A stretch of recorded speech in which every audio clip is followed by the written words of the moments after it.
Good evening. Good evening. I want to thank you for being so humble and nice, considerate to come out here and listen to what I have to say. But what I have to say is mine. It was never mine. It's ours. I never believed that I would find myself in front of an audience having to talk about a subject that we all once knew. A subject that is as old as creation. And if you want to see what I'm talking about, we have to just take a look at the zoo. The zookeeper doesn't feed the gorilla the food of the polar bear. Am I right? So how come we eat the food of everybody?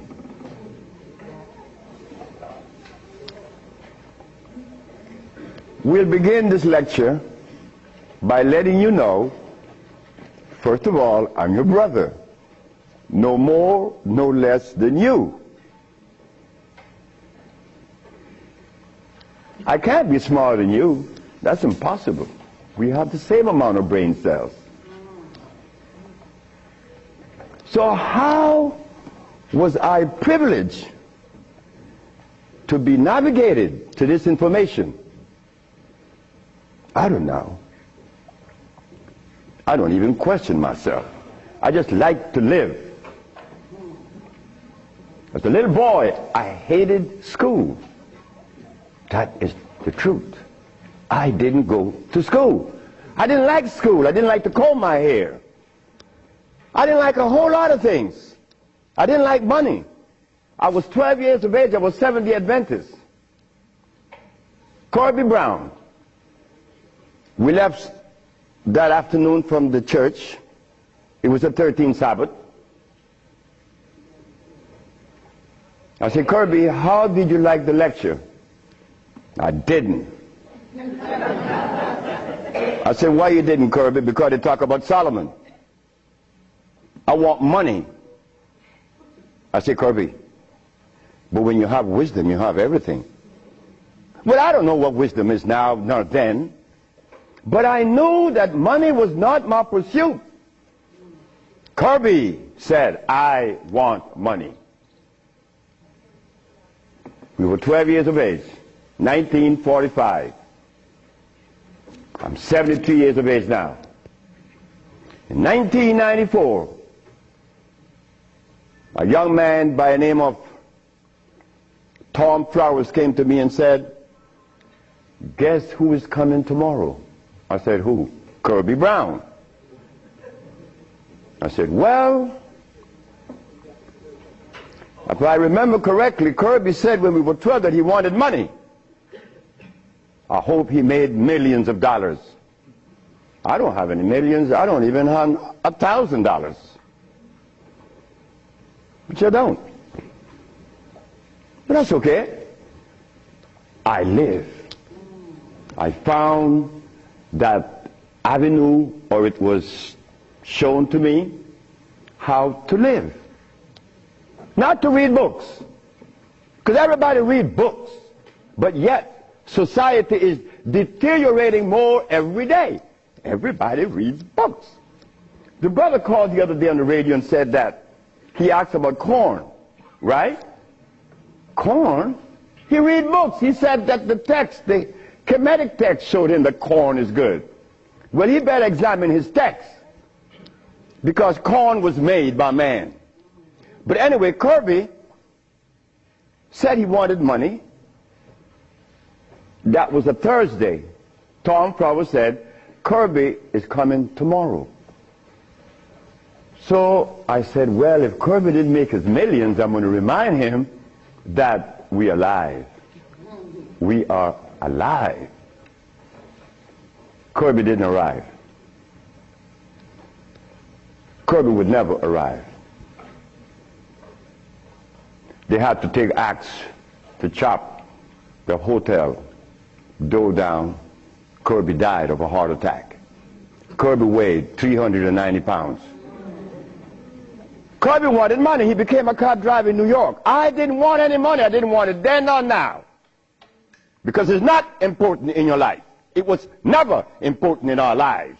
The Maya shows that. The Maya built pyramids. The Maya lived for millions of years in the jungles of Central America. No money. The Africans? How long did we live in Africa without money? Since creation. Now they tell us we need money to fight AIDS.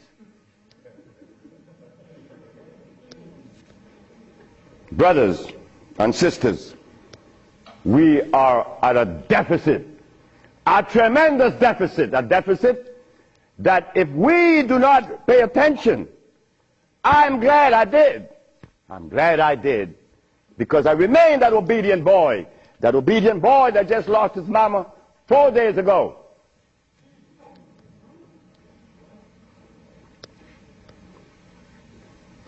I listen. I listen. But to listen, you can't have a philosophy in your head. If you have a philosophy in your head, you cannot listen to anyone. I was there. I was a Seventh-day Adventist. I listened to no one but those things that came from the church.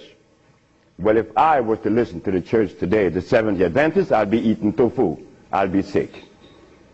You see? I'll be eating tofu. If I had gone to school, I would have become a medical scientist. I wouldn't have been able to cure AIDS, because they do not. They don't cure AIDS. If I had listened to all of the philosophies of Europe,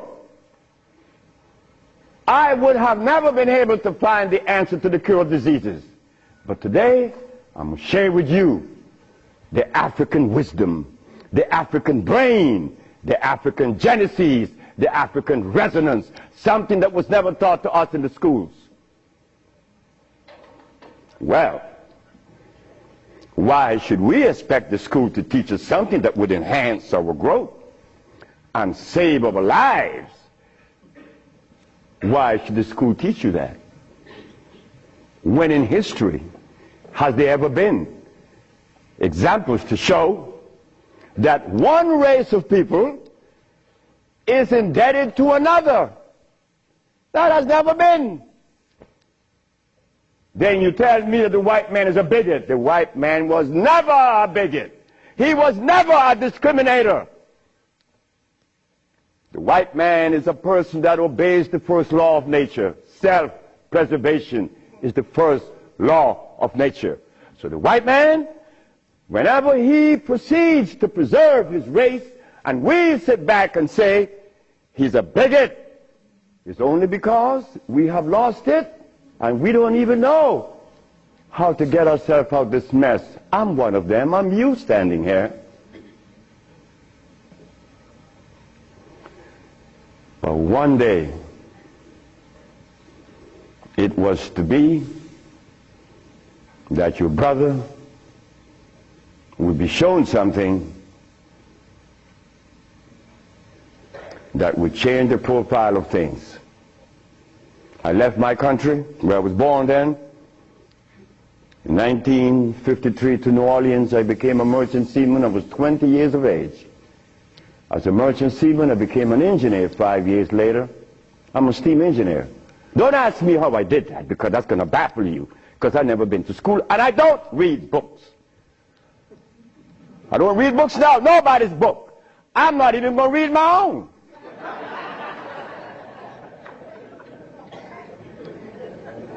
Because all the book readers come to me, asking me, how did you cure AIDS? But that's like asking the gorilla, hey man, how come you keep yourself healthy without a hospital? How come you don't have any medicines? We'll begin. I became a merchant seaman right quick to take you through my life. Left Honduras without going to school, became a merchant seaman, became an engineer, worked for the County of Los Angeles as an engineer. While as an engineer, the County of Los Angeles, something is to happen. Something is to change my life completely. First, it was a Mexican. The Mexican said to me, "You're dying." I said, "I know." "How do you know?" "Because I fell out going to the bathroom on Sunday afternoon, and I didn't reach the bathroom. I got up off the floor. Something must have happened between there and the bathroom." But I had gone to the neurologist, the endocrinologist, the germ practitioner in Russia, in England, in Germany, in France, United States. And they were people that knows what it is about. They had the great big books on medical science. But my asthma and my diabetes, my impotence was kicking. What happened to the books? They read books. All the physicians that treated this boy read books of all kinds. Nothing happened. I goes to Mexico, and the Mexican have a goat in his house. Every 5 words it was bad, bad. And I'm looking around. The Mexican said, "The goat bothering you?" I said, "No." "You're dying because you are disobedient." Then he brought the Holy Bible. "Honor thy mother and thy father, that thy days may be long upon the land." That's in the Bible, isn't it? But how could we honor our mother and our fathers when we don't even know what they were about?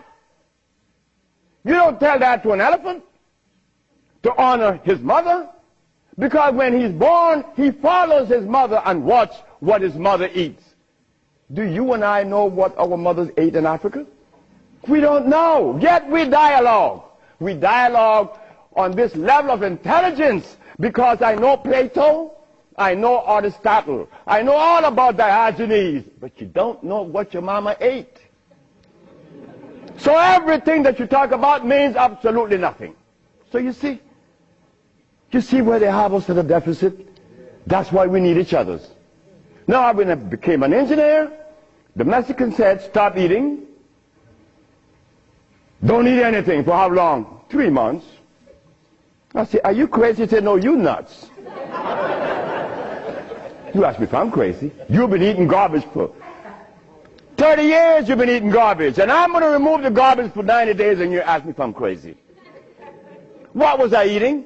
Hog maws, chitlin, neck bones, crackling bread, Lorne in New Orleans.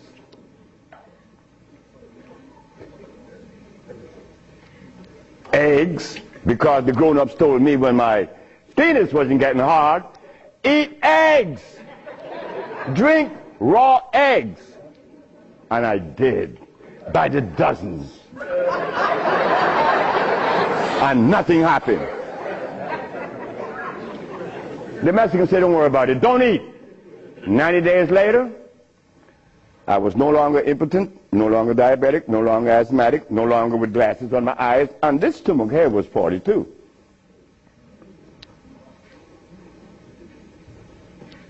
What happened to the science that the physicians were using, medical science? It didn't work, isn't it? But it worked with me. The herbs work with me. This Bible says,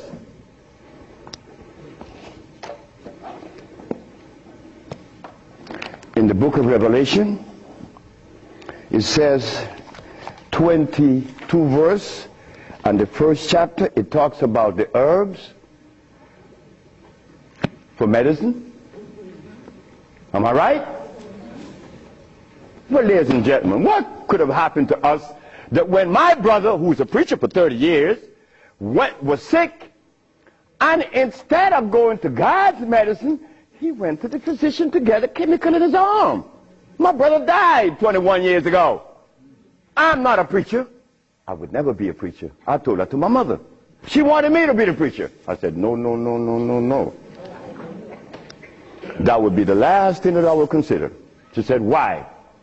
I said, "Because I want to live truth. Even if it kills me, I'm going to live truth." And truth is, the Bible says that the herbs are for the healing of the nations.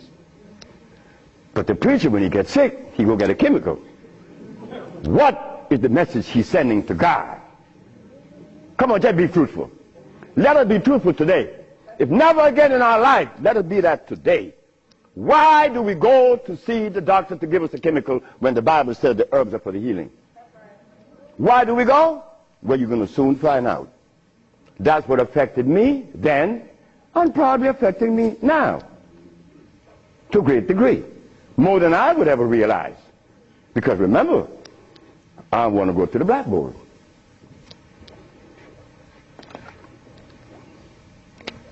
Roughly speaking, Africa. Way overhead we put America.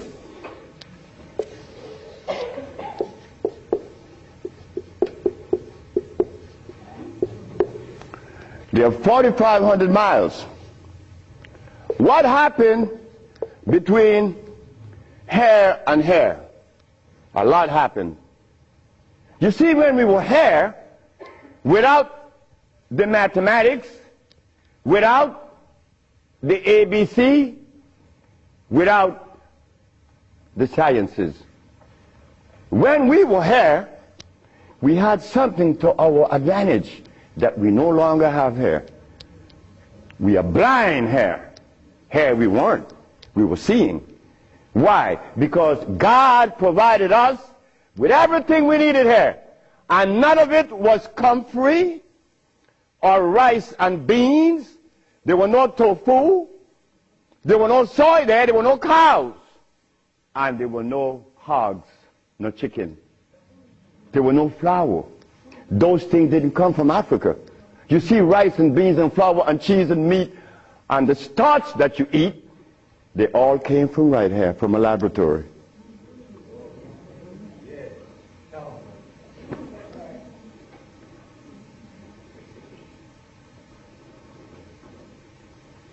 Now, for us to eat, you have to have in your big skull the understanding of biochemistry. But when we were here, we didn't have to know anything about biochemistry. Why? Because God doesn't make poisons. You see, God doesn't make carrots. Well, let me put it here. Stop the garbage. Anytime someone tells you that tofu is good for you, that someone that just gave that information to you has one eye open. But he's confident that when he tells you to eat carrots and you drink it, you have both closed. So a one-eyed man is king where everybody's blind. But the one that recommends the tofu is only half seeing. He's blind. He got one eye open only. But he doesn't know it. Example. Before we get into the real lecture, pull this out. This is how people take privileges on us. They don't care about us. They bring us information that, oh God, that's why the rest of the world laughs at us. Because they know that we have both eyes closed. Here it is. Moringa. Moringa has 23 times the iron in spinach. Spinach has iron? No, because spinach, let me take my time because there's a whole lot of information. I don't want to jog it up. Anything that has a pH of 7 plus is alkali. Anything that has less 5, 4, 3, 2, 1 is acid.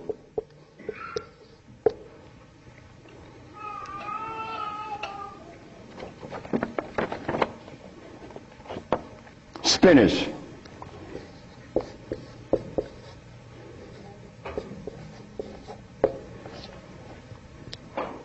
Acid. Why compare moringa with spinach? When spinach has a starch base, it has no iron.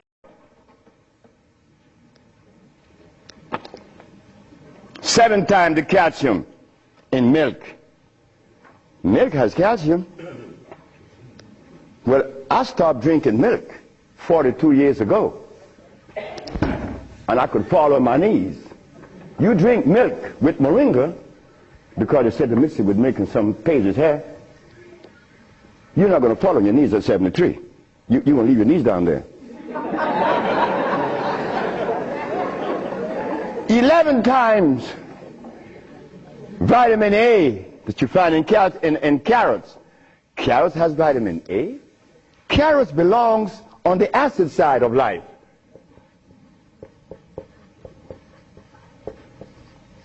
So right there, and they send it to mix with carrot juice.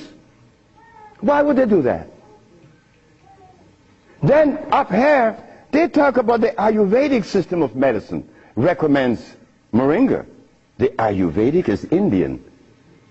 The Ayurvedic system of medicine recommends cow milk.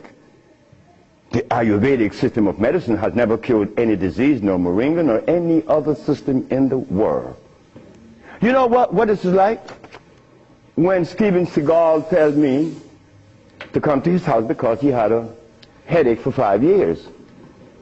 Well, I knew why the headache was in his head. It was removed in less than 10 minutes. He had the bottle and said, "This bottle is powerful." I said, "Yeah, powerful, huh?" He said, "Yeah, the headache is gone." You know, he's a Dalai Lama, right? He wanted me to go to Kathmandu. Kathmandu? I'm going to go to Kathmandu. To do what? Talk to lamas. Lamas for what? What am I going to talk to lamas for? They couldn't cure your headache that you had for 5 years. The lamas need to come and see me, not me, the lama. But since we were compromised, we left all our food in Africa. You and I don't even know what we ate in Africa. So don't even go there. But we have the opportunity because one of your brothers happened not to go to school and look outside of the paradigm of school and found something altogether different. And what did I find? That anything that God made is on the alkali side. Why? The molecular structure is complete. It was made by nature, not man. Anything that God made has no starch. That's another thing. Anything that nature makes has no starch. Anything that man made has to have starch, because starch is a binder. To titrate two unequal chemicals, you have to use a starch. Starch is not a food. Starch is a chemical. And what have we been eating since they took us away from Africa?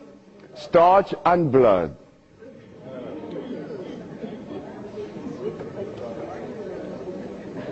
Starch and blood.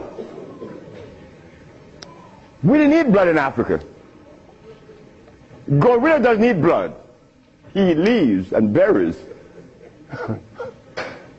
But gorillas are sane. They listen to each other, and they have a society well put together. Well, Sebi, when he became the engineer, and he found out that the pH value of things had a lot to do with healing and the properties that's to be used, I was happy. I used to run home. Guess what I found? I found that the herb that everybody's talking about is acid, and everybody's using it. What herb is that? Comfrey. She said, what? I said, yes, it's on the acid side. And so is rose hips, enchilesia. What about golden seal? That's right, golden seal was made. It's like the stick that you put in your mouth. They call what? What they call it? The chew stick. What they call it? Liquid stick. Everybody have liquid stick in the mouth, right? But liquid stick was made. It has 50 times more sugar than does sugar itself. It has glycerinic acid. You see, we didn't have to study biochemistry in Africa because everything we had there was on the alkali side, so we could eat anything. But when they brought us here, you know, put some clothes on now. And after they put the clothes on you, come here, boy. You got to get in front of this classroom. You have to learn this ABC stuff. But hold it now. Gorilla doesn't take the cubs to be trained by polar bears. Gorillas train her own cubs. The gorilla way. But no. You and I, our parents couldn't do better. They had to take us to the school because they wanted to save us, you know, protect us, because that's mother. Mother doesn't want child to suffer. So mother was shown that if child didn't go to school, they'd be illiterate, and the society is made up where you must go to school if you want to buy a Mercedes. But in our society, school, what you mean by school? We don't have such animal. We build things. And those who've been to school can't even build the pyramids today. Not in Honduras, not to mention the pyramids in Mexico. They're 4 times the size of the pyramids in Egypt. Oh yes. I know Ben joking and didn't talk about that. But that's okay. Because he needs help like I need help. We all need help. So the school that we thought was going to be so equitable, so useful, has become a deterrent. Because those that have been to school doesn't cure anything. How did I learn and I didn't go to school? Easy.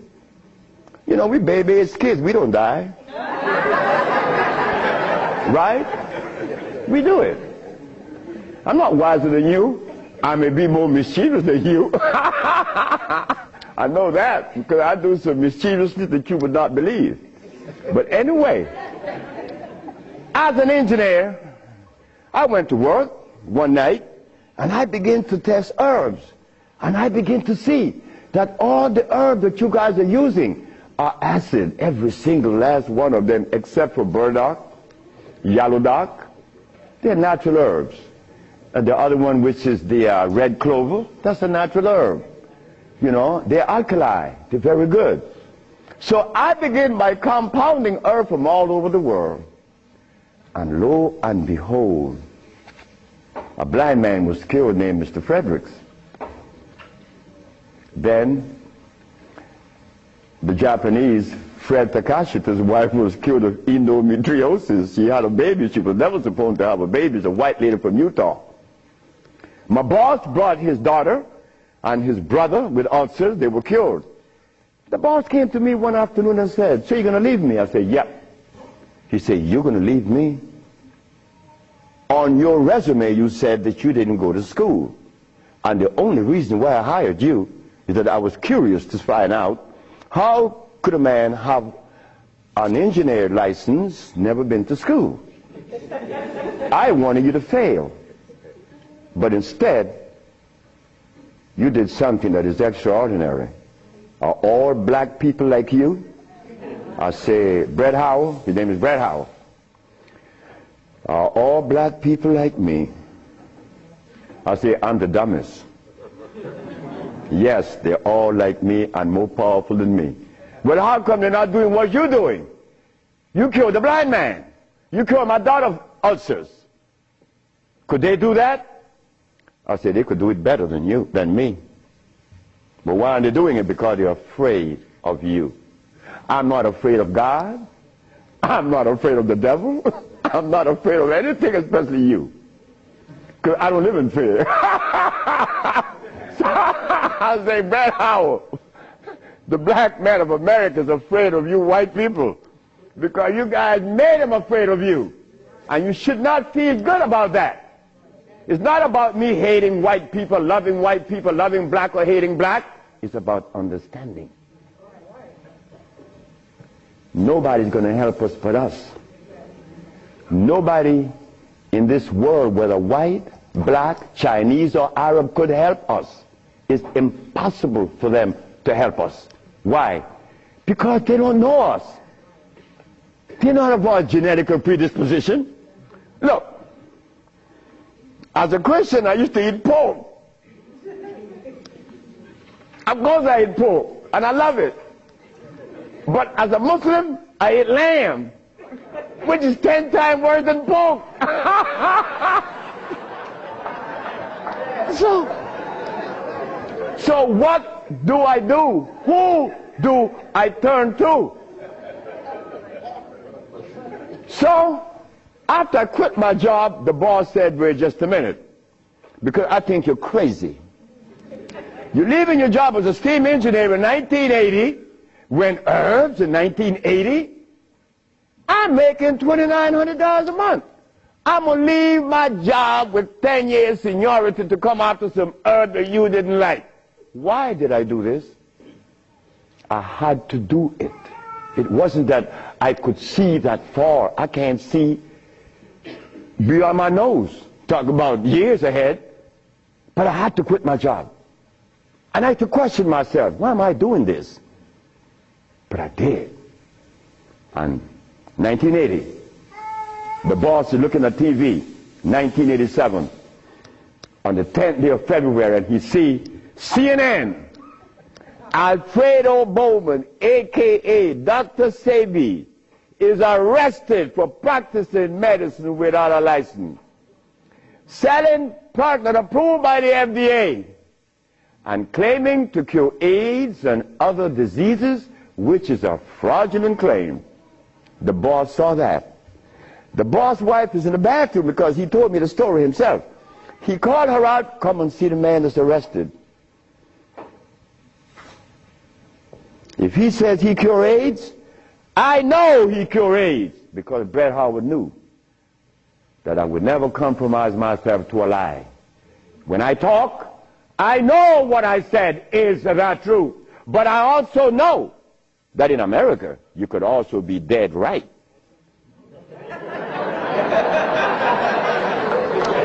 But it doesn't matter.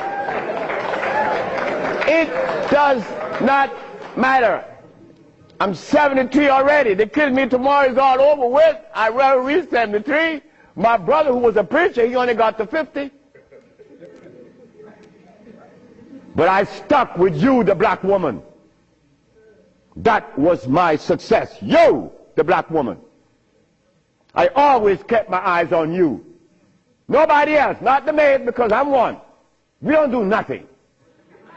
We can't do anything. We need you. Because it is you that held a hand. It is you that breastfed us. My mother breastfed me for only 4 years. But that was sufficient.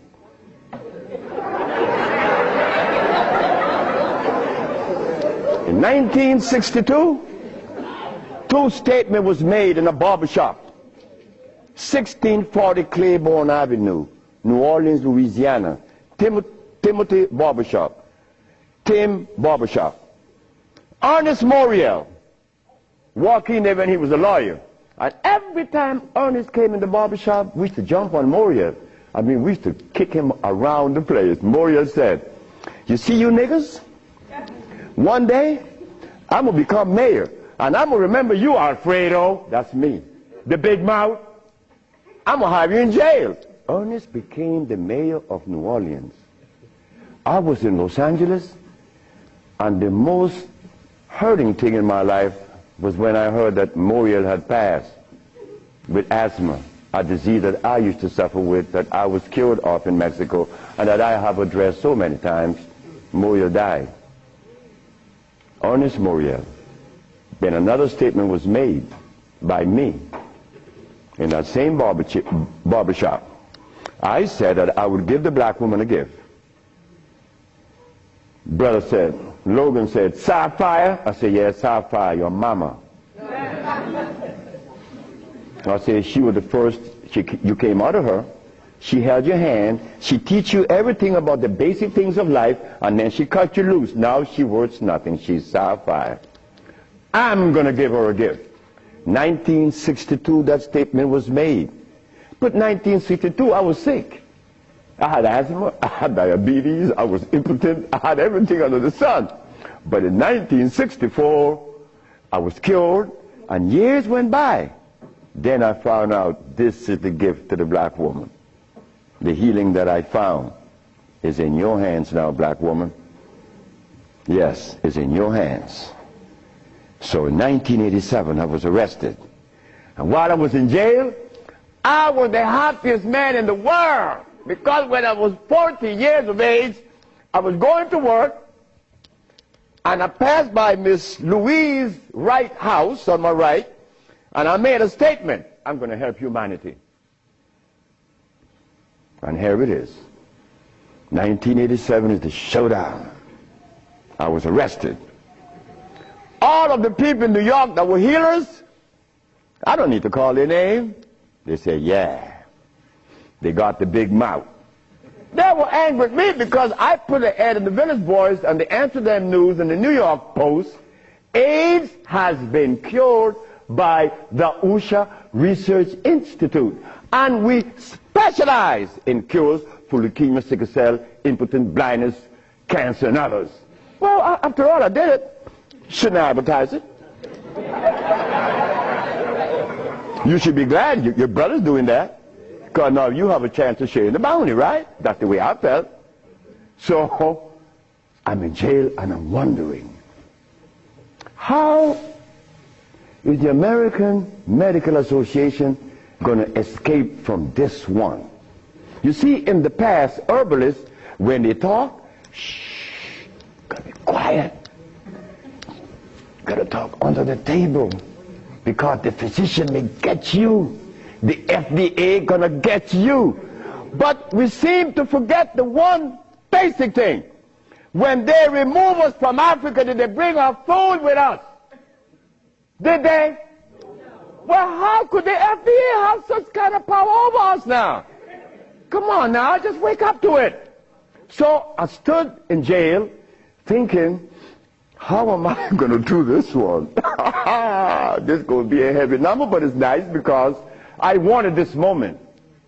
I wasn't going to back down. What you mean, back down? I'm representing some black woman. I never had a father. I never had a man in my confines to tell me something. No, I never had a stepdaddy. I had a woman. And then another woman, my grandmother. My great-great-grandmother lived to 124. Her name was Elizabeth. And she lived 70 years without a man. My great-grandmother lived 112. She lived 68 years without a man. My grandmother died at 100. And she lived 50 years without a man. My mother died 5 days ago. And she racked up 40. My mother died while I was coming to see you. I didn't turn back. You know why? The relationship with me and my mother was one of love. And she would have never wanted me to be there. My brother told my mother when I was about 10 years ago, he told her, yeah, you didn't like me. You didn't give me any love. You didn't give Fred any love either. That's me. So my mother said, what you say? You gave all your love to the pastor, not to Fred and me. My mother said, like, Fred, are you in on that? I said, ma'am, this boy was talking garbage. See, he told me he's serious. I'm never serious. I don't know what it is to be serious. I hear men talk about seriousness. Well, I don't know what you do with that. But my mama said, raise your hand up and open your fingers. Which finger would you elect to take off of your hand? I said, none. She said, thank you. My mother turned to my brother and said, you said that I didn't give Fred any love. Fred, you wanted my love? I said, nope. Didn't want it. I didn't need it. Because my mother knew if my mother ever interfered in my life, I would be upset. I was in the streets by the river all the time. My mother knows, all mother knows the child that needs her love, her attention. But she loves all. But she knows the one that needs your attention. I didn't want my mother attention. And she knew it. But my brother said that she didn't give him any. But the boy went to the 3rd grade. He owns a fishing fleet. He owns an ice factory. And he owns that she didn't give him any. But the boy went to the 3rd grade. He owns a fishing fleet. He owns an ice factory. And he owns a fleet of planes. And he said that his mother didn't give him love. You see how we could easily make mistakes? Okay.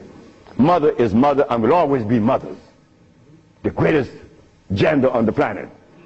So while I'm going to court now, and I'm standing, the judge said, get the man out of jail, and I went to his chambers. Judge Shorter said, young man, you mind if I ask you a question? I said, no, sir. Why did you advertise that you cure AIDS? Well, sir, my mother's alive, Africa exists, and my face, and I would never offend any of the three. That's why I advertise that I cure AIDS. He turned to the woman at the desk and said to her, ask her, did you investigate this man before you arrest him? She said, no. Her name was Phyllis Spade from the Attorney General office in New York. She said, no. You didn't investigate this man before you arrest him? This man, the response he gave me, he cured AIDS. But AIDS is the easiest thing to cure. People think that AIDS is difficult. To me, everything is easy, and to you it should be too. And I'm going to show you why it's so easy. So the judge said, well, you're out in bail. And that was February the 12th, I got out of the 13th. But the case doesn't begin until 88. September. I have a year and 8 months. Why the judge gave me so much time, I would never understand. So I waited. Trial date. This is where the showdown with black and white. Not better or worse. We are not better than any white man or Chinese, no. We just happen to be different. That difference has never been treated by any religion or philosophy. There is a difference that needs to be understood. So while I went into court, the judge said, well, Dr. Sebi, will you please begin? Where do I begin? Begin where you say you cure AIDS and the physicians say there's no cure. The physicians are 100% right. There is no cure for AIDS or any other disease. The judge said, just a minute. There's a contradiction here. The newspaper says that you cure AIDS. Then you agreeing with the physicians. That's a contradiction. No, it's not. When you're limited, it is. But when you leave out the box, it isn't. She said, help me. She said, of course. The physician take the position that there is no cure for AIDS or any other disease, and the physician are 100% right, according to their philosophy and their perspective. Their medicine didn't show them a cure. So how could they say that there is a cure? But the perspective that prepared me, there is cure for AIDS and every other disease. Oh my God, when I said that, the physician jumped up. Your Honor, Dr. Victor Herbert said, Your Honor, what other perspective could there be? After all, you know, this patent on us, the FDA has a patent on us. You cannot talk. The FDA talk, you shut up. Oh yeah? Well, I'm going to find out. So, the judge said, what perspective is yours? Dr. Victor Herbert, Dr. Bonanno, and Dr. Christopher said, how could there be another? I said, there is another, Your Honor. And what is the other? The African bioelectric cell food. I've never heard of such a thing. That's what the physician said. He had never heard of the African bioelectric cell food. I said, of course. But we have to remind the good physician that he have not heard of a whole lot of other things. But that doesn't deny the existence of the African biomineral electric cell food. What is it? Okay. The allopathic claim that there are multiple diseases. The African biomineral balance negate that position. There's only one disease, never been two. The allopathic claim that to treat the multiple disease you must use a chemical, which is violating God. Right? The African biobalance said no. It's a nutritional approach, electric food. Your Honor, I told you that this man was insane and unscientific. He said there's only one disease, but there's only one. Remember, I'm the boy that didn't go to school. I'm going to break things down to the least common denominator. When I was a steam engineer, I found out that in a machine, thermodynamics I'm talking about, or an automobile, the only thing that could cause this machine to go bad is what? Short circuit, obstruction, overheating. The same thing with the human body. So what did I do? I put compounds together that would cleanse the human body of what? Of mucus. In so doing, AIDS, sickle cell, lupus, herpes, blindness. It sounds too simple, right? Well, that's not my fault. They have complex things, and then they deal with the complexity. And boy, that's a job. But with us, on our journey from Africa to America, it was easy because the slave master had a ship and brought us over. But getting back to Africa, we get confounded. We can't go back now. We don't know how to go back. We better not even go back. Because when I tried to go back, this is what I did. My first trip with a passport was to Kenya. So I went to Kenya and they said, where your passport? I said, I have no passport. I said, I was taken away 500 years ago. I'm back.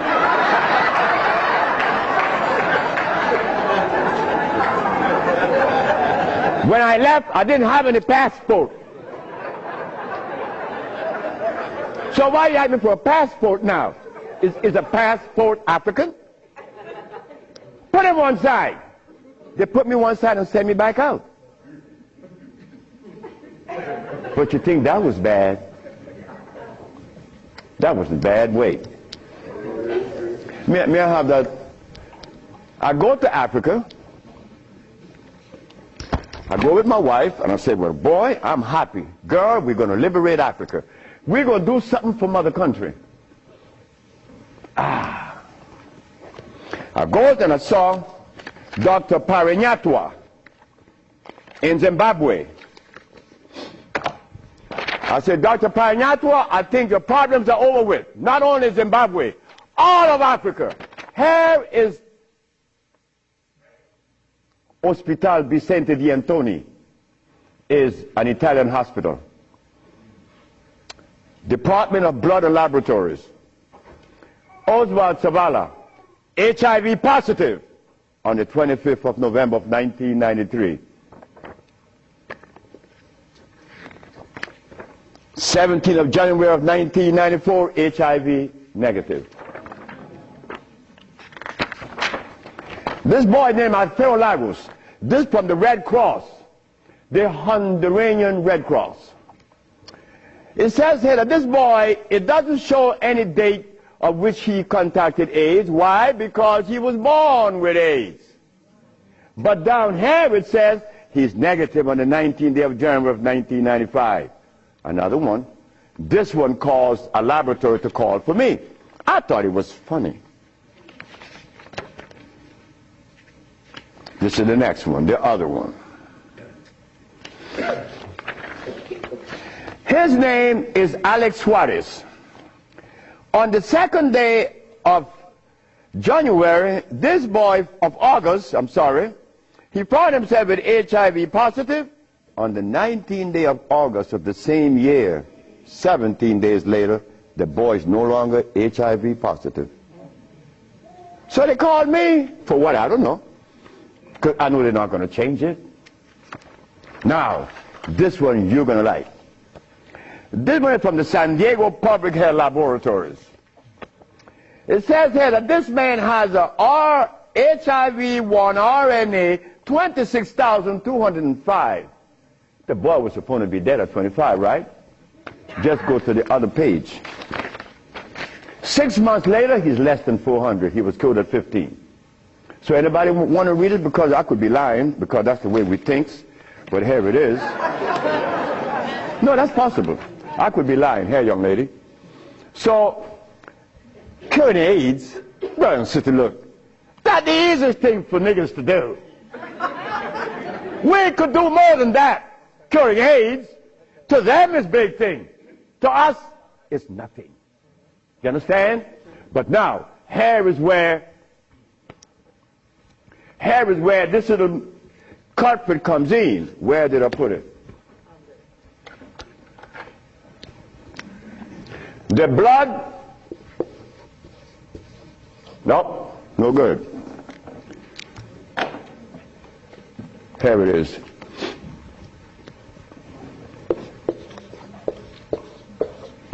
Blood and starch.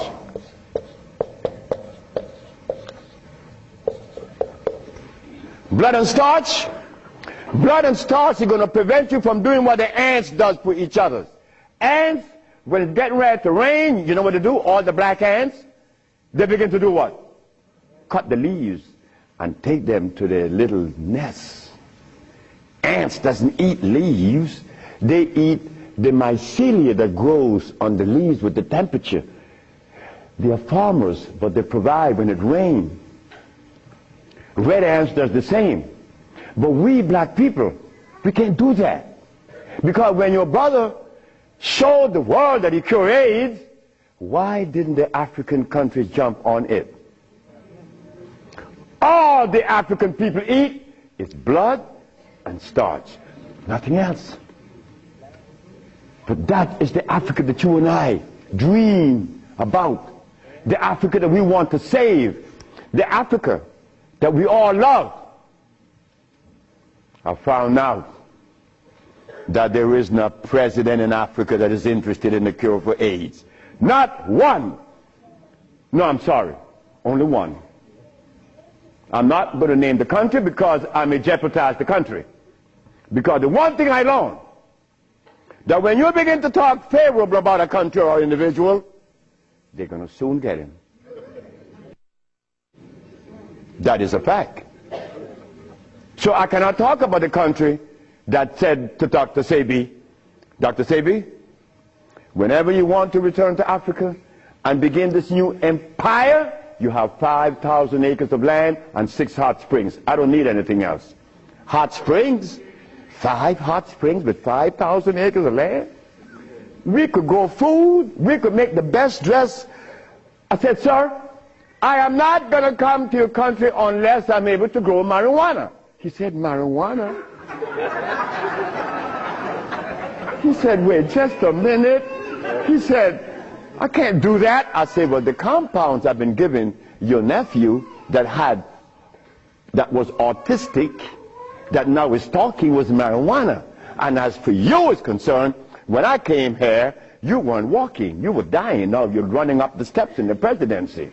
Yes, marijuana. That's a God's product. That's not cigarettes. You see what happened? My brother used to smoke cigarettes, but my brother didn't know that the tobacco that he was smoking was artificial. God didn't make that. But marijuana, God did make that. So it must have been a good reason why I was told in school that everything God made is good. Well, I know that. I live that. And I always will smoke it for as long as I live. Why? Because I have that right. I have that right. It's not everybody that uses it, from autism to arthritis, is cured. Because everything that God made is good. So as I go to Africa, all happy, I came back with my tail between my legs. Because ain't happening. It ain't gonna happen. They're not interested in that. But the one thing I noticed today and yesterday, and you may have heard it, President Clinton and Sanjay Gupta, they found the end of AIDS. How could they find the end of AIDS when they have not found the end of diabetes, the end for sickle cell, the end for any disease? But they're going to tell us that they're going to bypass these lesser diseases and jump on the major one, and they got the cure for it.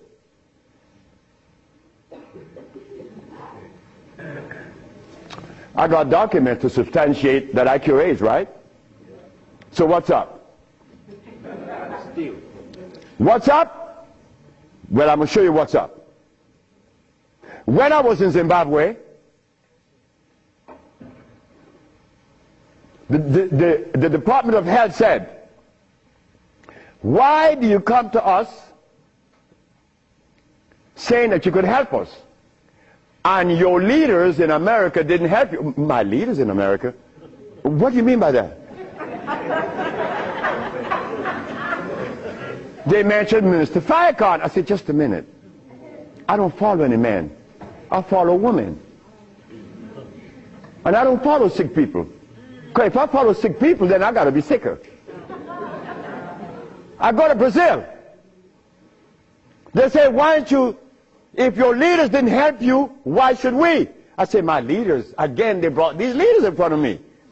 And they mentioned something like Al Sharpton and Jesse Jackson. I say, oh God.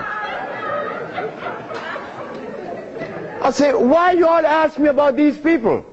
I never knew of Jesse Jackson or Al Sharpton or Oprah Winfrey promoting something that is equitable and good for the black community. That's never been. What they could do is march. That I know. But why do you ask me about it? I'm asking you, why can't you incorporate this in your repertoire? You said me, I have no leaders. My leader is my mama. The biggest testicles on anybody I've ever seen, they was on my mama. So don't ask me about leaders. I don't follow leaders. I never was part of that thinking. I don't need anyone to lead me someplace. So now I'm asking you, what do we do now? I cure AIDS. Are you going to call Oprah? You don't need to. She could advertise 1 million pieces, broken pieces, right? But that's fine. But she cannot advertise the cure for humanity. But there's one little dude that got himself in trouble. And he was totally unaware of what was going to happen. This little dude, I'm home with my wife, enjoying myself, a Sunday afternoon, looking at TV, somebody threw a rock on my window. It's Randy Jackson. What was it you want? My brother want to see you. Your brother? Michael? Okay. I went. Well, he's sick as hell. Well, I treated him, and he got cured. He saw it, and he was encouraged to take me to the Rayburn building on Capitol Hill. Oh my God. This is going to really confound you. Michael Jackson took me to the Rayburn building on Capitol Hill on the 31st day of March? April. No, of March. March. It was March. 31st day of March of 2004. I said, why are you taking me there? Because you cure AIDS. I said, but what makes you think that they are interested in that?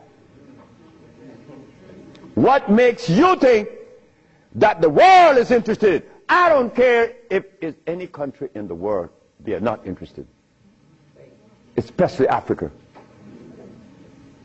They were never interested. AIDS isn't killing Africa. Hepatitis C is killing Africa. All of West Africa is red line for hepatitis C. you talking about? But they're Muslims. So they have to eat the Muslim food, which is goats and lamb.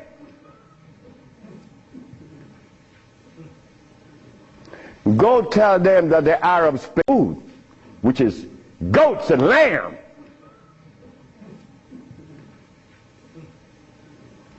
Go tell them that the Arabs played a trick on their brain. You cannot do that. Me,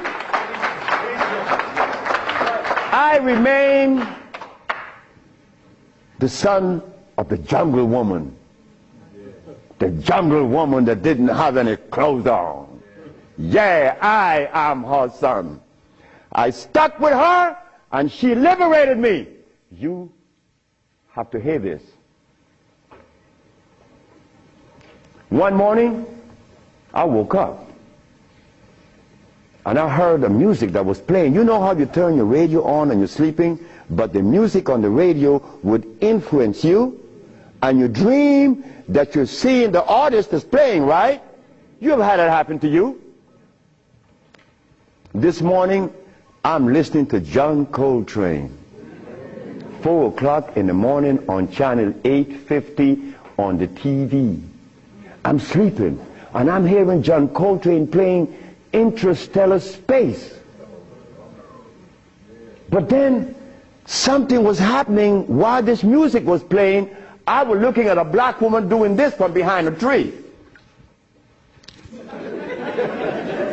I woke up, and I didn't know how to interpret that dream. But then I was leaving that morning for Los Angeles. As I got to the airport, the governor was there. The governor said, "That's him. That's the man that cured Alcida of leukemia. That's the man I'm talking about." The governor had a lot of people around him. So I went. I was leaving for Los Angeles. He was leaving for the capital. He didn't know that we were going to meet that morning. So they were talking to me and asking me questions. Finally, 2 men that were standing away from me, they were white men from the United States. They came up to me and said, "Well, we have heard of your miracle cures."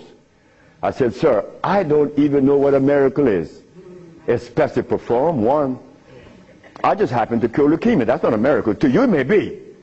Because your school of thought have you to believe that curing these diseases is one great big feat. No, it's simple common sense. I'm an African. Now this is where the naked women are going to come out. They said to me, "We have heard of your miracle cures, but have you been saved?" You see?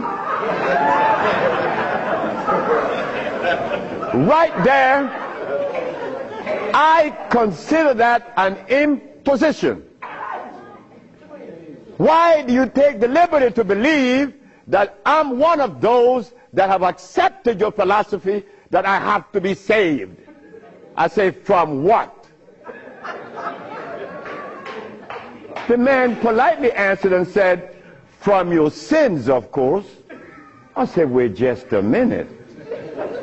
I said, "You know, man, while you guys were standing over there, I said," and I looked at you both, and I said, "Two very intelligent young men. But now I have to question that." He said, "Why?"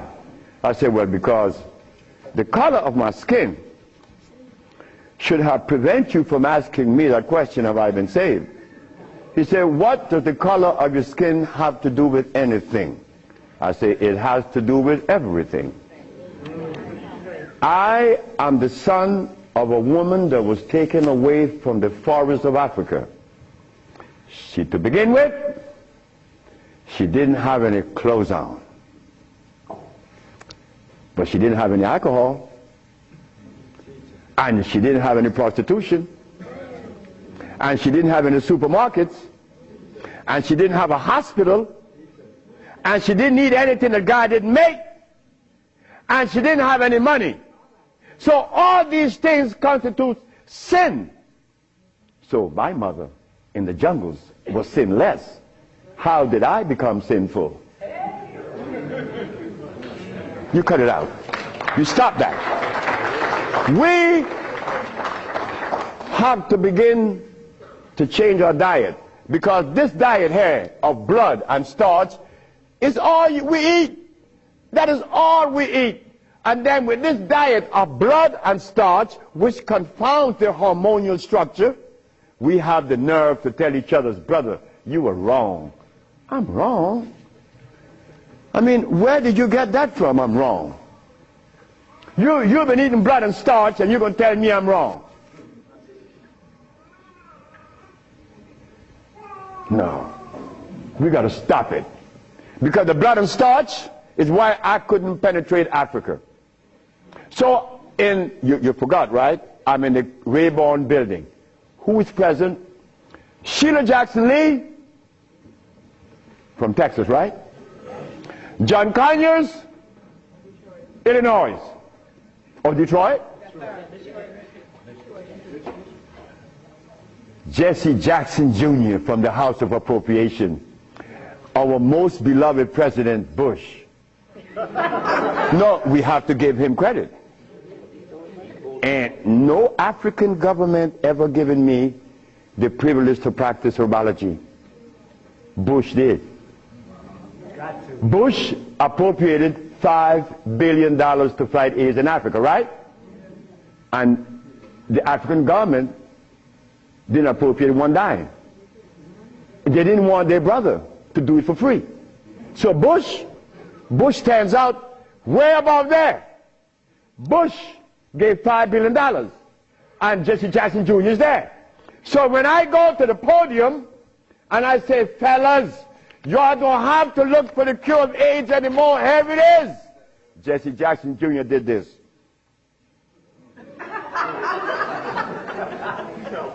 I said, I'm going to talk about this. I have to write about this in my book.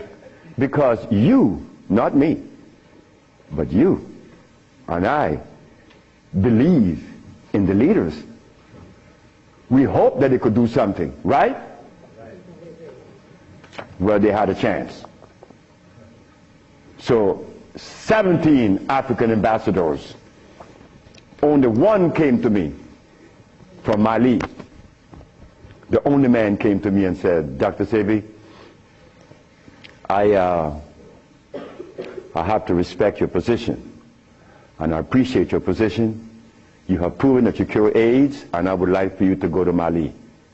But that's not the country I was talking about previously. He just presented himself that day. But Jesse Jackson Jr. didn't tell you that I cure AIDS, right? He didn't tell his daddy either, isn't it? And Miss Sheila Jackson Lee didn't talk about it, right? And so did John Conyers. So who gives a damn? You see? But that's good. That's good. We don't need leaders, isn't it? So we're going to do it. Because we're doing it now. Because those black women I'm talking about, there's one sitting there. They are going to tell the world we cure AIDS. But last night, Clinton and Sanjay Gupta is on CNN talking about the end of AIDS. How about the end of sickle cell? How about the end of lupus? How about the end of herpes? How about the end of blindness? They didn't find those, but they find the end of AIDS. How is that possible? Are we going to buy that too? Are we going to let them continue to say that there is no cure for AIDS when your brother is curing it? So we are guilty. We are the one that's guilty, not the leaders, because they're sick. All the leaders are sick. You can look at them and tell they're sick.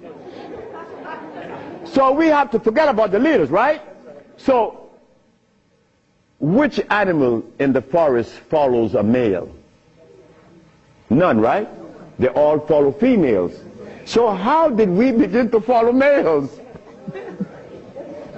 I mean, that was the most, look, the one thing I wanted in my life was a woman laying by me as my significant other or my wife,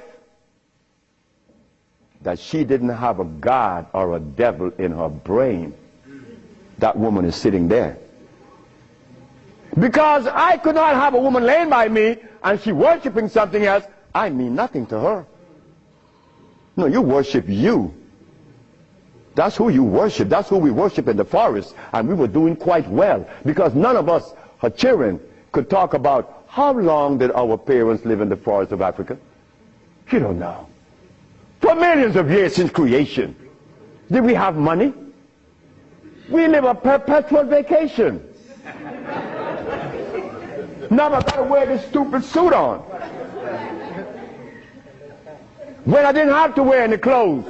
But now just to live, I have to have a $15,000 suit on, a $5,000 shoes. I have to have all kind of stuff on me.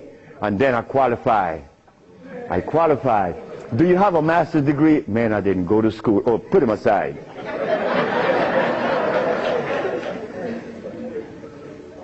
So in essence, there's no one on this planet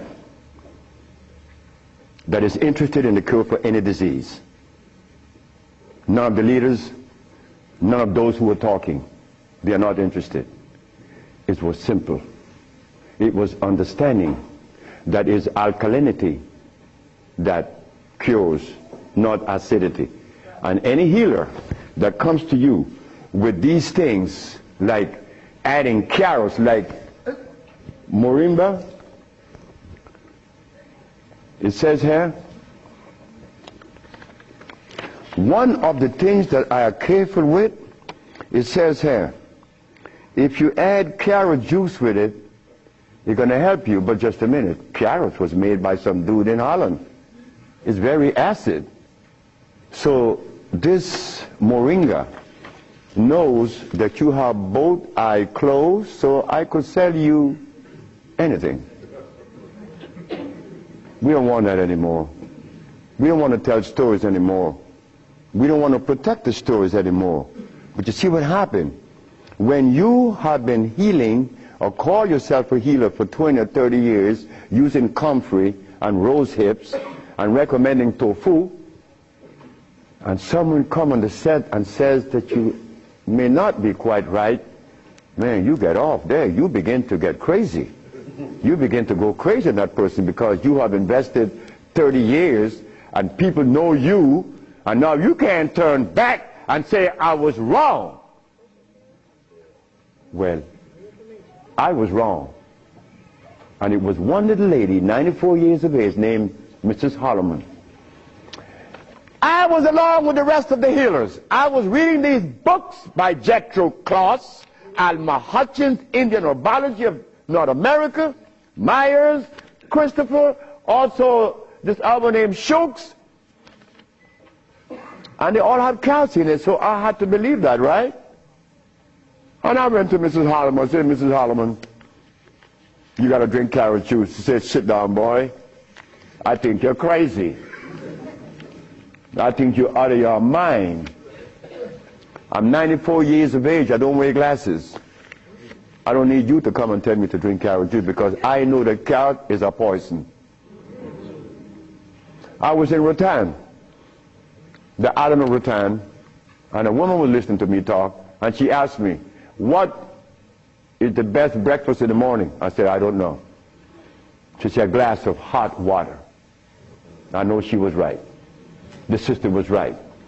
So in essence, all of the hoopla about AIDS was just noise. We've been curing AIDS since 1984. Why didn't you know about it? The media didn't let you hear it, right? Jesse Jackson Jr. didn't talk about it, right? Well, I think in the book I have to mention his name. Because this is what's happening. They're lying to us. And we have to stop it. We have the cure for every disease in the world. We, the black race, is responsible. Not the white, not the Chinese, not the Arab. The Arab need help. They need help now. All Arabs need help. Because there's no way in the world where you find the highest incidence of eye problem like Arabia. Because they eat lamb. But could you go and tell an Arab to stop eating his lamb? It's like going to tell someone that uses cocaine, stop. Then you're crazy. Like going to Africa and tell a Maasai, hey Maasai, You only live 47 years, man, and you're going to die because you're eating raw blood and starch. He's going to chop your head off. And he should. Then we go to Guinea, and my wife came to me running. She said, the young man in there with his wife, he's 19. And she's complaining he's impotent. At 19, she said, yes. My wife came with it. What happened? We asked the boy, what does he eat? He eats cassava. Cassava.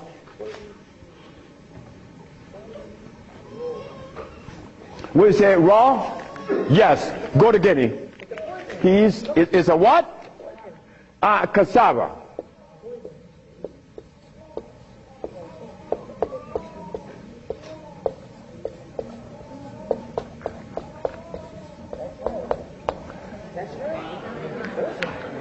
I want you to go to any African country and tell them, no, just ask them, please, why do you eat cassava? Oh, this is African.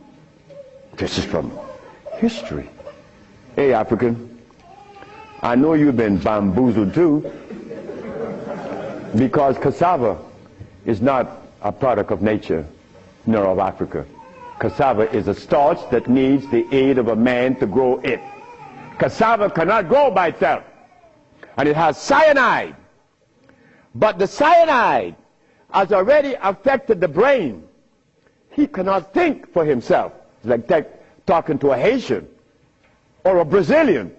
In fact, the only country that I have ever visited that have people dark like me, but nobody in Brazil is black. Brazil.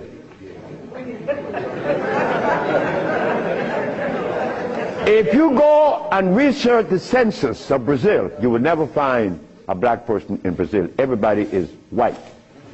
That is how much they have offended us, that we hate the very image that God made. Something is wrong. Something got to be wrong. Me,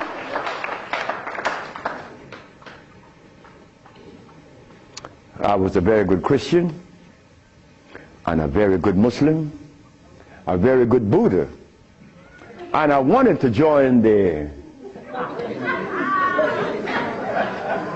well, I don't want to mention it, but anyway, I was a good everything. But what I found, that they were feeding me the wrong food, and I had to deny all of them because they feed us garbage. There isn't a religion in the world that have fed the black race in America or anywhere in the world the food that is consistent with their cellular predisposition. So if you, my religion, is feeding me the wrong food, then what is the message you are sending? It's like putting gasoline in a diesel car. You would not get to South Philly. No, you're not. It's not going to run right. But we eating starch and blood, and we want a dialogue. Dialogue based on what? I mean, come on now. We are the remnants of what world? Let us try to bring it back. We can't challenge each other's. The only thing we have to offer each other's now is love. But to get to that point, a sister told me the other day, because I made a statement in the church, a brave woman stood up and asked me, Dr. Sebi,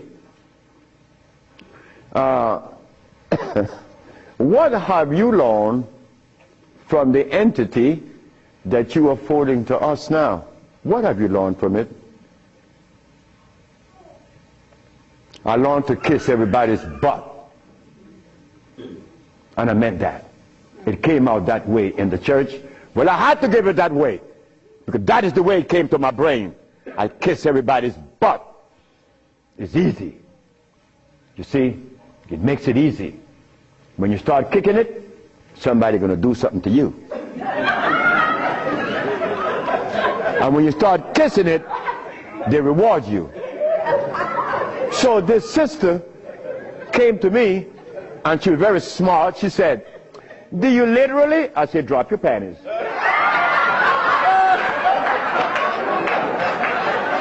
Well, I came out of a woman's vagina, I could kiss her rear end. That's easy, isn't it? Is it easy?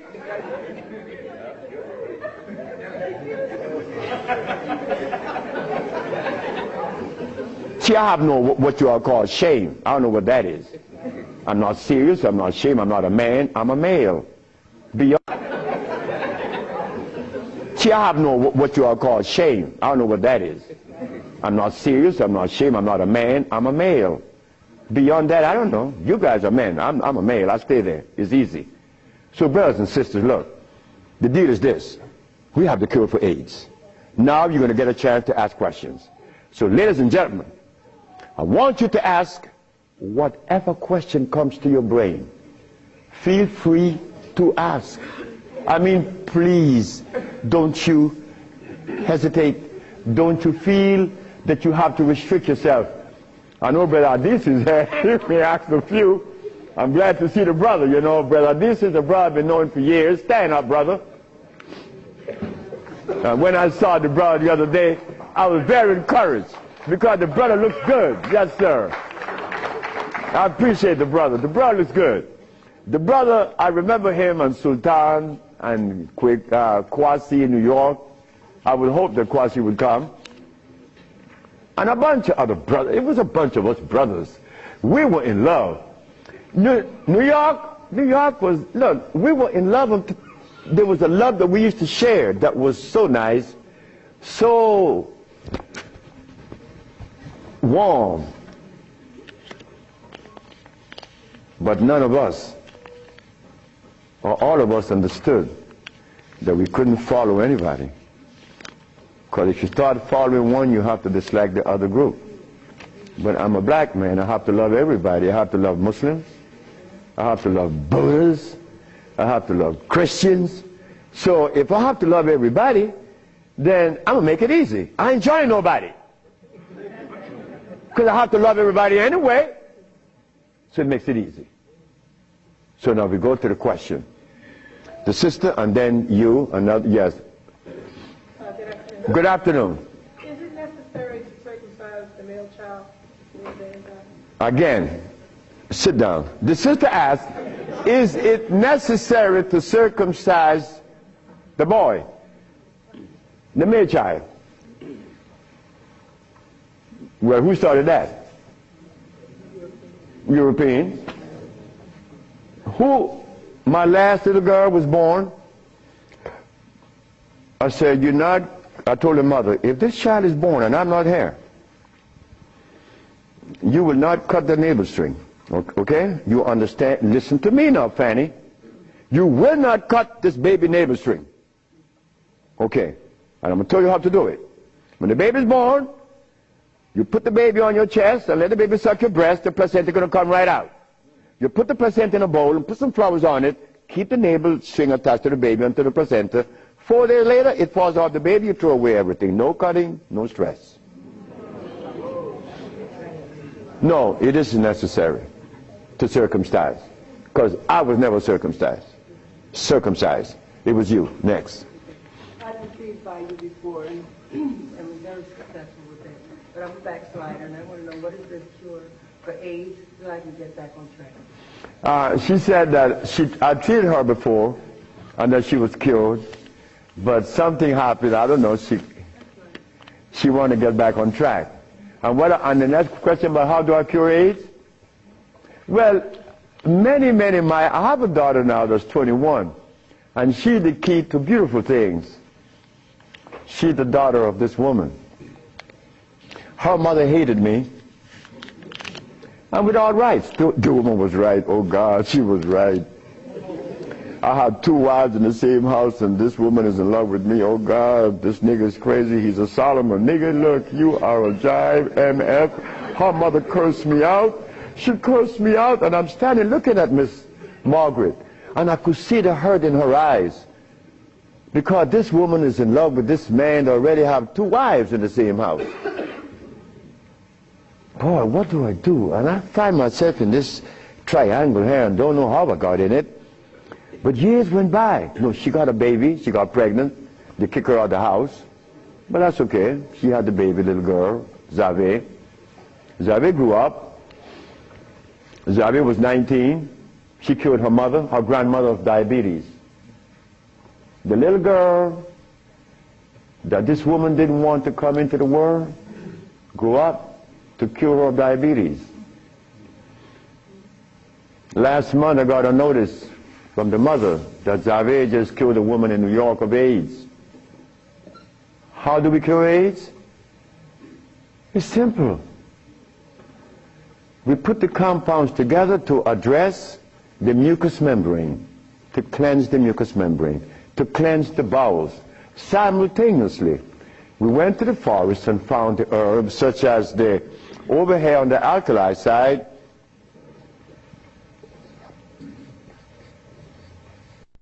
sarsaparilla is an herb that has the highest concentrate of iron. Fluorine, iron. Guaco, that is a plant that has, I thought I had a stick with me because I'm always chewing on it. This is guaco. Guaco is a plant that would definitely strengthen the immune system because it is iron again. But it has potassium iodide, no, potassium phosphate, not iodide. Iodide comes from the ocean. Kankansa, that's an African plant. Kankansa is an African plant. This plant has one of the highest concentrate of what? Potassium phosphate. Those are just few of the plants. We use about 40 some odd plants to cleanse the body, strengthen the immune system, and electrify the system, because you want to electrify the body. That's how simple we cure AIDS. We cure AIDS. We don't treat AIDS. This thing here says that Moringa said, and they keep repeating it, that they uses it with the belief that it's going to cure. They think, oh no, we got to stop talking like that. We cure. That's how we got to start talking. If you don't cure, get out of the way. Because you're lying to people. Next question. The brother. Peace and blessing. I'm really enjoying your lecture, and my question is, when you see a client, what's your thought process? When I see a client, my thought process, I already know what the brother needs. Like the Mexican knew what I needed. The Mexican said, you're dying because you have disobeyed. Without, unconsciously you disobeyed. So when a brother comes to me, I already know what the brother needs. I don't need to go into a whole bunch of scientific jargons and intimidating the brother by putting light in his eyes, iridology. I don't do that. I don't do anything. I just give you what I know you need. People come to me for compound from Japan. She killed a woman in Japan named Kaoto Kita in Kobe. She never seen a woman. She was in hospice already. With cancer of what? The lungs. There you go. Cancer of the lungs in hospice. She never seen a woman. In a month time, she's vacationing in Hawaii. Okay, there you got it. Yes. Her than you. Yes, the sister.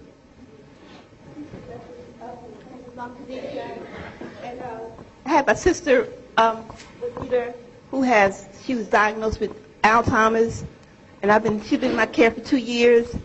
I do have her on a fresh food diet, all organic foods, all raw foods, and I'm seeing a big improvement. But I feel as though she needs some other things. And what else can I do to help her?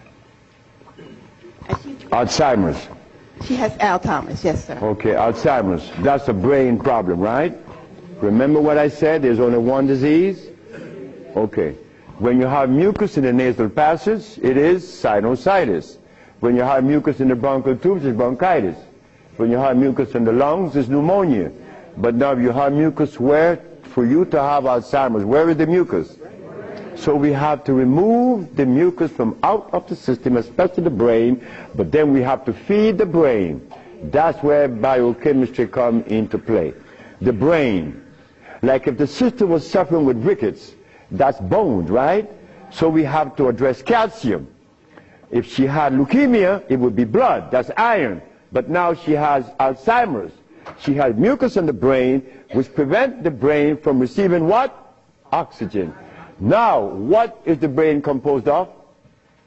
Copper and carbon. That is what produces electricity. Copper and carbon. It's simple. Copper and carbon produces electricity. You go to an electrical plant, and all you're going to see is a big wheel turning, and it's copper. But against the wheel are these carbon brushes, and the friction of the carbon and the copper produces the resonance they call electricity. Electricity is not fire, it is vibration. But when you short circuit it, it's become fire. So yes, we do have, but she must go to Honduras. What is her age approximately? What? Oh, she's young. She's young. She's very young. She could go to Honduras, and it would be fast. Why Honduras? Like sister went to Honduras with her husband, Linda, Richie, and her husband. She will see the improvement in days. Like the woman went down with a goiter. Like the brother went down there with his stiff leg, and in 3 days he was running up the hill. And he could not believe it. Like, this is where a name comes to mind. And I want you all to remember this, because this is a woman that we all love and we all respect. A brother was taken to Honduras, to the village. You see, the thermal waters in the village has a pH of 8.9. One of the highest attainable pH in waters is found in Honduras and in Africa. Thermal waters, that is. The little boy named Shelby, he has AIDS. He has Kaposi sarcoma. All the black spots on his body. The boy went to the thermal bath 1 day, 2 days, 3 days, 4 days. The boy came out of the bathroom screaming. The black spots were gone. His mother and my wife Ma'a were very close friends. Ma'a told Malakia, take Shelby to Honduras. On the 4th day, he's doing good. How long is Shelby going to stay there? 1 month. I said, 1 month, he's cured. On the 4th day, the sore disappeared, right? On the 10th day, he tell his mama, I want my passport. She said, for what? I want to go back to Los Angeles. Dr. Sebi says that you have to stay here a month.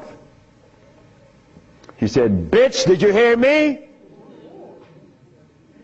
That is what we, mothers and fathers, get from our children today because of those hamburgers. It wasn't Shelby's fault.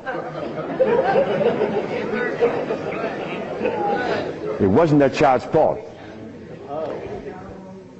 That child went back to Los Angeles and began to use crack and died about 2 months later. But Malakia is telling the sister that you all know very well about the incident. Present was Oprah Winfrey, and she said she was telling the story to her aunt, which is Maya Angelou. Well, I'm nobody. I'm nobody anywhere in the world. I just happen to cure AIDS, but that means absolutely nothing. My son told me I messed up. I should have been a boxer in cracking people's jaws. I get millions of dollars. But the crack jaw come to you and they pay you pennies. So you are nobody, daddy. In this world of today, curing AIDS or any disease means absolutely nothing. I am not a famous person. I'm insignificant.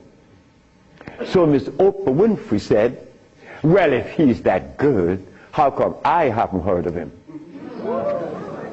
Well,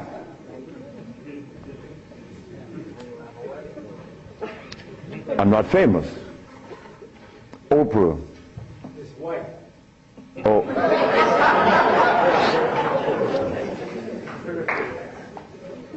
My book would be out in July.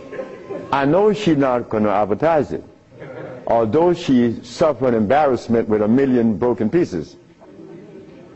But that's okay. We have to remember the blood and starch. So when you go home,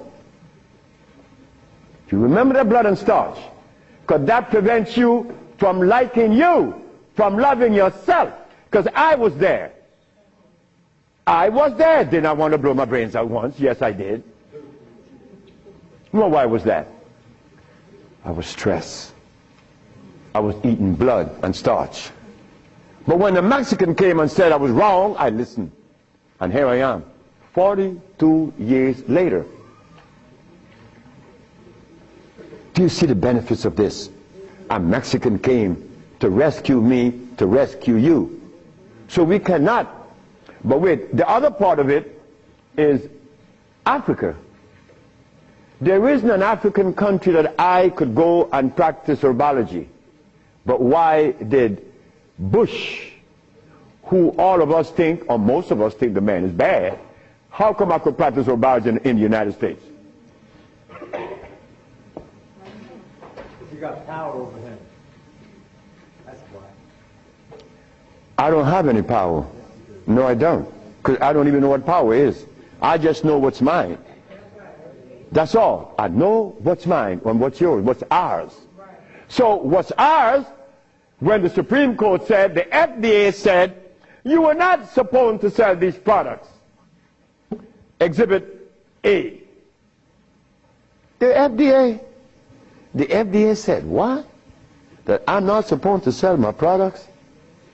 Well, maybe the FDA knows the food that is consistent with the African cellular predisposition. Because when they removed us from Africa, they didn't bring our food with us. Maybe the FDA knows about these foods. Could you tell us, please, Mr. FDA? But when the FDA talks, we get scared. Scared of what? They're not God. You understand me? No, I don't have any power over nobody. I don't want that. If you know what I like to do, you would know I don't want any power. the brother in the back. Hepatitis C. Yes, sir. Mr. Charles Fisher. Who is Charles Fisher? He was the manager for LL Cool J. That was my second case of hepatitis C. Yes. What is hepatitis C? The liver has been stressed. Right. Beyond. Hepatitis C is nothing. Maria Elena from San Pedro had cancer of the liver. Her mother and her aunt bought the black dress to bury her. The doctor sent her home to die. Maria Elena's sister saw a newspaper with me in it. She said, hey, there's a nigger down there in Jutiapa that got a big mouth that says he could do a bunch of stuff. And she came. 2 years have gone by. Maria Elena is healthier than her sister. Yes. What is hepatitis C? It's when the liver has got so toxic and loaded with what? With poison. Blood and starch. So we clean it, clean the body. Because you have to clean the intestines. You have to clean the liver. You have to clean the blood. Because all of these have been affected. Yes, brother, we have cured many of hepatitis C. So what herbs would you use, doctor? It's not an herb. It's a therapy. Therapy? It's a therapy that we have. Okay. I was so encouraged to, what's that, interferon. Interferon? Yeah, I was encouraged to be... Brother, interferon is something that's been on the set for 25 years, and I have been curing AIDS and sickle cell and lupus, herpes, blindness, and paralysis. Interferon doesn't do that. Interferon is a chemical that is derived from the penis of a brother. You know that, right? You know it. Yeah. That's not even right. Come on, the Bible says The Bible said the herbs are for the healing of the nation. The Bible didn't say anything about chemicals. Right? Okay. So now, we could tell the world, yes, we object. Oh, one more thing. One more thing is very important. Many of you have insurance companies, right? Insurances. And on that sheet, it says that they do not honor anyone that is not accredited physicians. Meaning that you are compelled to go to see a physician to give you his chemicals. But now, they are telling you that they are God. And that you have no other recourse. But let me tell you something. Yes, they have to honor us. Because we have the only compound in the world that is consistent with our cellular predisposition. Nobody else. Can you give us some foods that are alkaline? Food that are alkaline. We could begin with mushrooms. We could begin with mushrooms, quinoa, quinoa,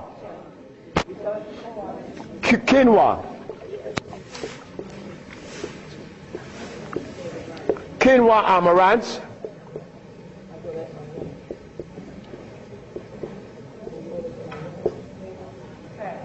mushrooms,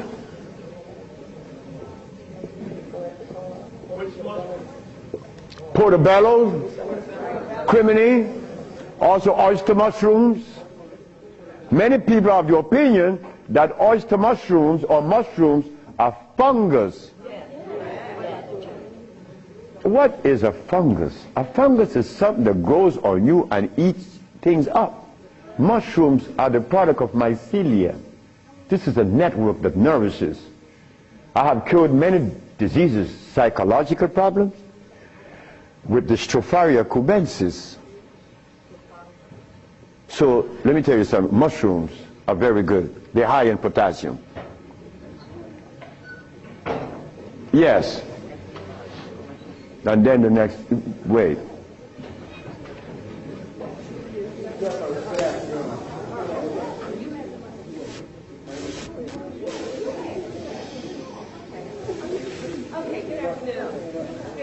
Good afternoon, ma'am. I know the blood and the starches, two of the things you said that we should get rid of. I'm working really hard. I've gotten rid of the blood. I'm having a hard time with the starch. I just needed an idea of some things too. To substitute. Yeah, substitute. Well, and one more question, water. I do the distilled, but I hear a lot about, you know, drink spring, drink distilled, which I do the distilled a lot. Okay. About the starches, you could eat quinoa or amaranth. And also spelt. You could buy the spelt pasta. Spelt.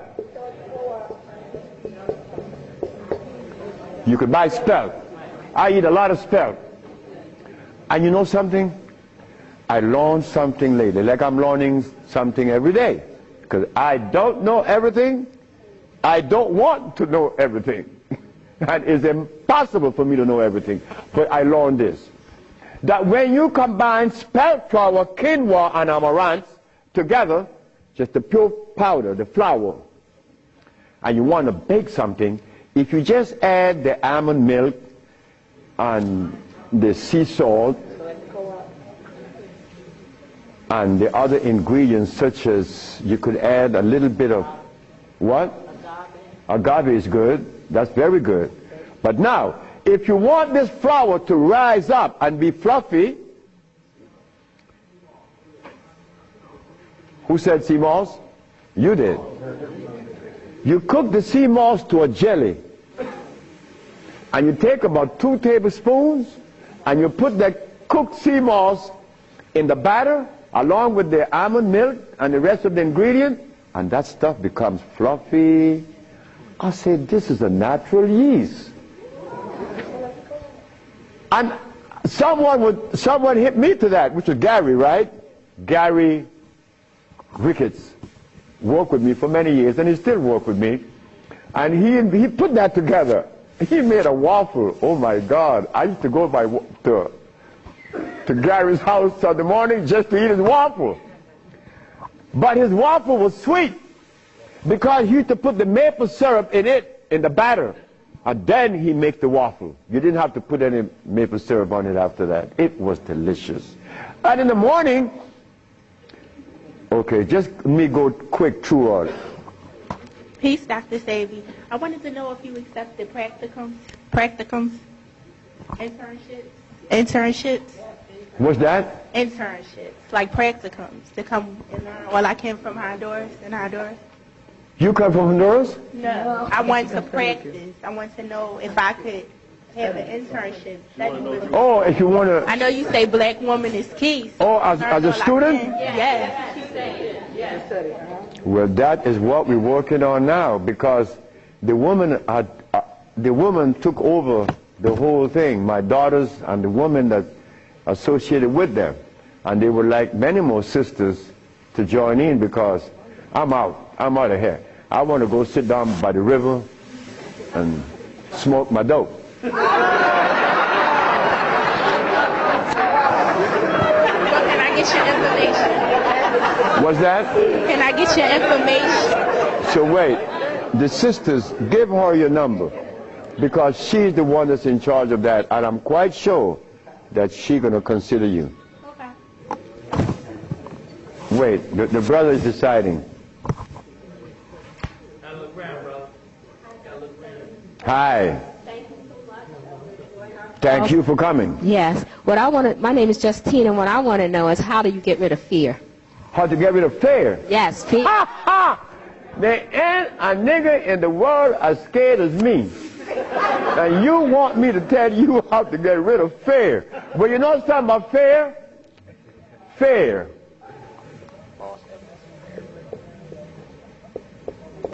Fear is a natural occurrence.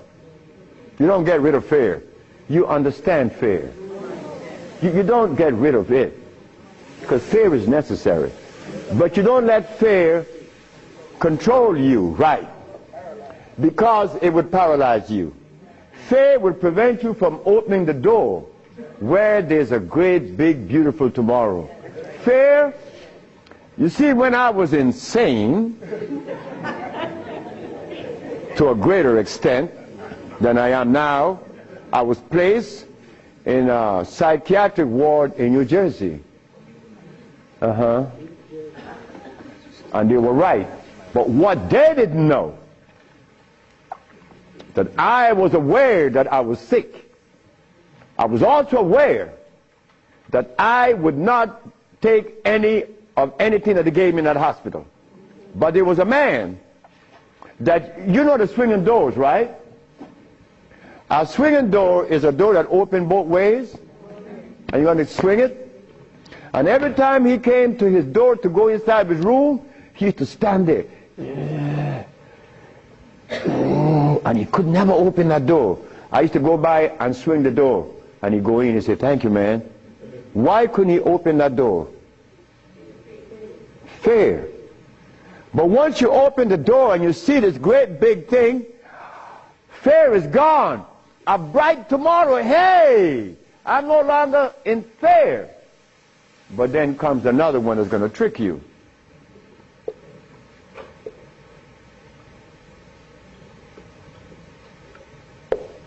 What that surety? Is E? All right. Surety. Surety make you do this. Yeah, I'm bad now, but there could be a quicksand there, and you're gone. So you learn that when you conquer fear, then you walk, but you test carefully. And if you conquer surety, then you go into the other one. And this I'm going to really trick you. Power. Power gives you a freedom to execute, but not to violate. Because if you violate, even though you're in power, they will kill you.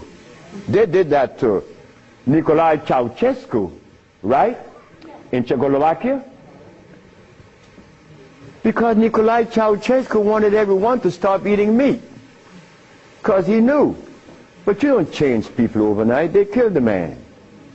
Because he imposed some other laws on them that were cruel. He used to kill them too. So power has to be understood, not to be misused. Then if you survive power, then you get the last one that's going to get you.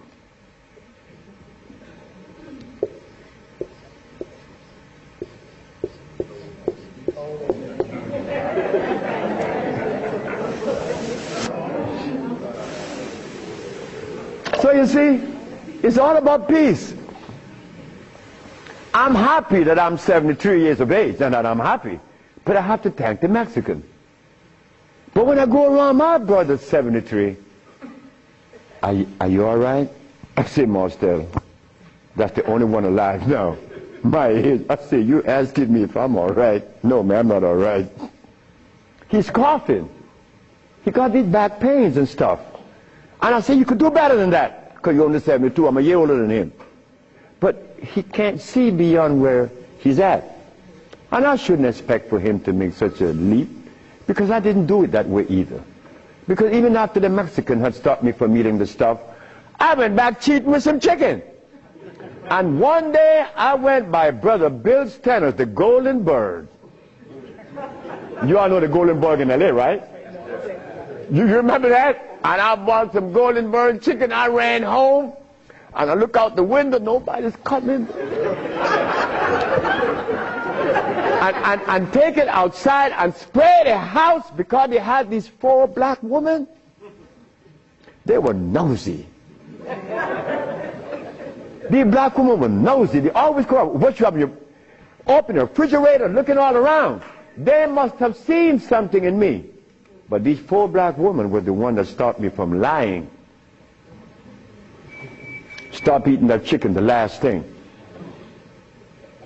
But here I am. And I'm happy to say that here I am. Because I want all my brothers to say, here I am, at 80 or 90. Because the man that healed me was 94, and he had 2 wives in Mexico. He was healthy, wore no glasses, and he was always laughing. He said, look, before you leave, remember this. Never you socialize with people that are serious. Serious people are sick. Because there's no reason to be serious. Because I cure AIDS and diabetes, I've proven that. And I'm not serious. I'm your brother. I want to play with you. I play with my wife all the time.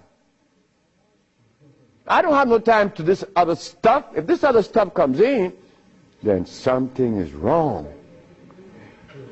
Next question. Hi, Dr. Sebi. My question is, as a woman, how do you cure high blood pressure and rapid hair loss? High blood pressure and what?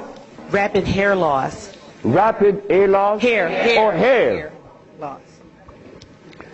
High blood pressure. High blood pressure is easy. Just stop eating. Where we have the product to remove the pressure immediately. People go down to Honduras, and in less than 3 days, the pressure's down. The man just came from Caymans. That's right, Caymans. Grand Caymans. He came down with high blood pressure, diabetes, and impotent. A young brother, 52. 3 days later, man, my pressure is down. Dr. Sebi, my pressure is down. See, yes, I know that. What's the problem here? Why are you so amazed? 5 days later, my sugar is gone. I don't have no more sugar. And then, on the 10th day, he come with his girlfriend telling me. I like to see that. Because I was impotent. And this old folks in Honduras was telling me to drink eggs and wine and meat, cheese, butter. And the Mexicans say, you're crazy. Stop eating, and you can get all the sex you want. Stop eating, and it happened. So brothers, if you're in trouble, stop eating. And there's a product outside, they call it Viento. Brother, I don't care how much in deficit you are, you will be out in less than 24 hours. I know. I have to be abreast with that because my wife is 20 years younger than me. I can't allow this woman to get ahead of me. You understand? And she looks good and she's youthful. So I have to maintain energy. And I want all of you brothers to understand that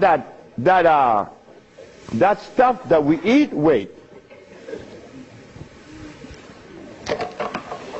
Just draw this for you, that we would see what it is I'm talking about. Because this is important.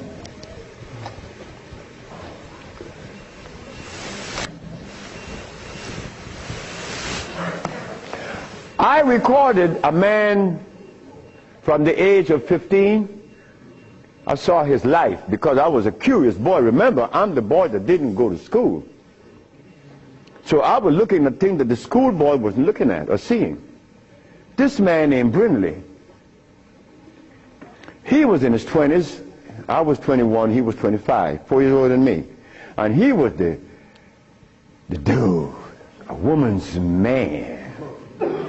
But when I was in my 40s and I went back to Honduras, Brindley was 46, I was 41. And Brindley was like, yeah, man. Yeah. Yeah. His wife gone. She's a seamstress. She's gone a long time. But when he was young, he had every woman in the world. I said, Brindley, what happened? Man, you know, I'm old now. I said, hey, nigga, you're 46. I'm 41. There again, what is old? What is old? Old is when you get to my age. 73, nigga, you old. Sure, I'm old. If I had a big belly on me, and I wore these glasses, and I was hooked up to a machine, and no woman wants an old sick man beside her. So brothers, look, stop eating blood. Because when you get to my age, you want to be healthy. You want to be playing with her, right? Sure you do. Why not? She's your companion. You want to play and laugh with this woman. Brindley couldn't. Why? You see, this stuff right here.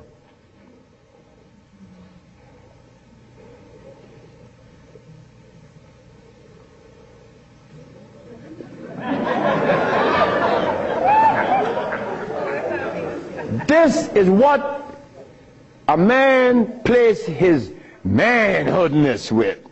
His penis. Yeah, I'm a man. But in here,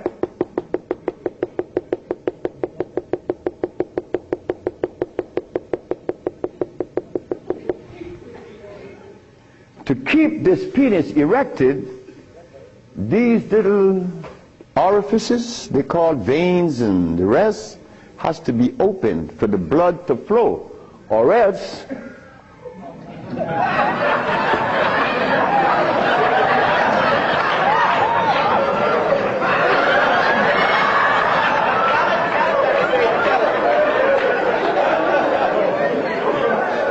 you think I can't talk about it? I was 30 years of age. That was happening to me. And the last person that saw that was a woman named Audrey Williams. She said, what's wrong with you? I said, I don't know. She said, you're sick. You better see a doctor because you're too young. You're 30 years of age. And I did. And it happened. But I had to stop eating. On the 1st, 2nd, 3rd, 4th, 5th, 6th, 7th day, I was happy. On the 8th, 9th, 10th, 11th, 12th, 13th, 14th, I was going and holding on to the bathroom. Everything was spinning around. Why? Because all of the mucus that was leaving my brain, my eyes were very foggy. I couldn't see. I was already wearing glasses, but now it's worse. But on the 17th, 18th, 19th, on the 17th day I woke up, I was looking at the ceiling, and I remember feeling so calm. A feeling that I had not experienced in many, many, many years. I was calm. On the 27th day, I didn't hear the wheezing in my chest from the asthma. My diabetes, I couldn't find glucose in my sugar. But on the 57th day of fasting, of not eating anything, I had an erection. Why? Why? Aha! They drain out. It drained out because I was taking these herbs and drinking water. Taking these herbs and juice and drinking water. And the body got a chance to do what? cleanse itself. You see, it's easy to bring back that happiness that we could love, that we could share,